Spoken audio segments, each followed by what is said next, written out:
Don't let boredom crush your fitness goals. In this video, I'm going to show you how you can crush boredom and in the process get yourself even more functionally fit so that you can participate in and enjoy life even more.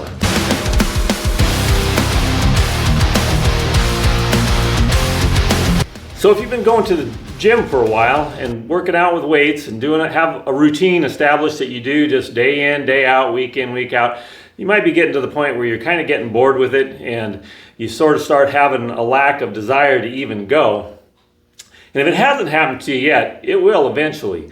And when that does happen, even if you manage to keep going, you're going to stagnate, you're going to stop, you're going to plateau. You're going to stop making progress because your body adapts fairly quickly to the stresses that you put on it. And there's a limit to how much additional weight you can add to keep increasing the stress that way. And there's no surprise, your body comes in, you're going to do the bench press, you're going to do the squat, you're going to do whatever your routine is, you're going to do those same lifts over and over. Pretty soon your body's just going to stop. There's no more surprise, nothing that's going to shock you into a new level of fitness. I'm 64 years old, and last year I competed. One of the races I ran was a Spartan Ultra in the mountains of Montana. Now it's billed as a 50K race through the mountains of Montana. It ended up being about 34 miles based on what my Garmin told me. But it's 34 miles of mountains of Montana, the obstacles that you there's climbing over 8-foot walls, there's climbing ropes, there's carrying heavy objects, there's crawling, there's all sorts of things that are designed to make you quit that race. I managed to take second place in that race. And I did that by training in a pretty unconventional way. That race is just an example. It tests more than testing your body, it tests your mind. And that's really the way life is. Life will test your physical body, it'll also test your mind. So if you really want to be functionally fit, physically in great shape, your workout, your exercise program, your fitness program should be a reflection of that. Something that's going to test both your mind and your body. So let's take a look at some ways that you can mix it up, change it up, and add back the element of surprise and some things that are going to shock your body into a new level of fitness. Let's start with the basics. First of all, a lot of our muscle groups work together when we're doing certain exercises, especially the heavy lifts. So I think it's important to avoid overtraining by dividing your body into two distinct groups of muscles that work together when you're working on the heavy lifts. So my favorite split is legs, back, and biceps because all of those work together when you're doing lifts like squats and deadlifts. And then the other group would be chest, shoulders, and triceps, which work together when you're doing heavy lifts like bench presses.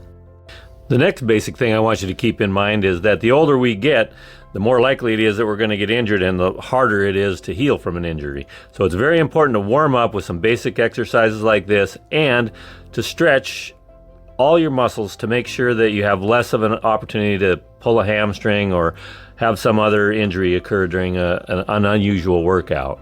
So now on with the workout. So the squat and the deadlift are two of the core exercises for lower body. But basically they work all of the muscles in your legs and your glutes and some of your back as well, and even your biceps. But they are kind of boring and they're in a sterile environment. So there's lots of exercises that you can do outside that duplicate all of the benefits of the squat and the deadlift. But they add the additional element of uneven ground and other surprises that happen in nature. And by jumping up on high objects, you can improve your explosive strength and your balance and coordination. The other benefit of all of these exercises is they make you think because you have to be creative on how you're going to achieve the same kind of results in a different environment.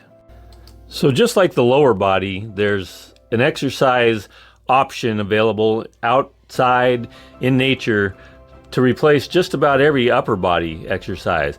And the point of all this is to add variety to your workout so that it doesn't get stagnant. And so in addition to adding variety, you add the elements of shock and surprise because of the unperfect nature of nature.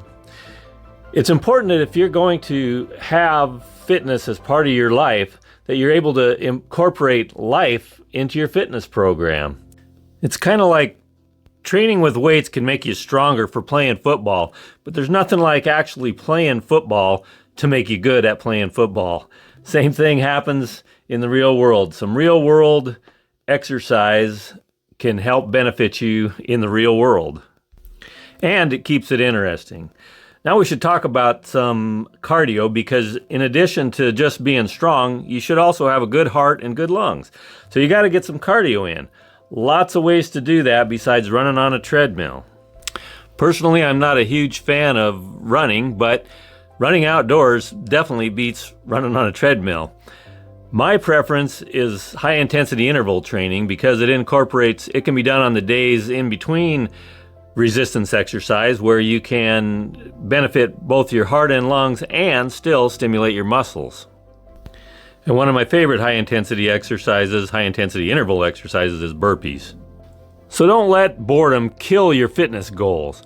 Get out in nature and use your current level of fitness to get some real world exercise in, and then continue to enjoy your fitness journey right up until they put you in a box.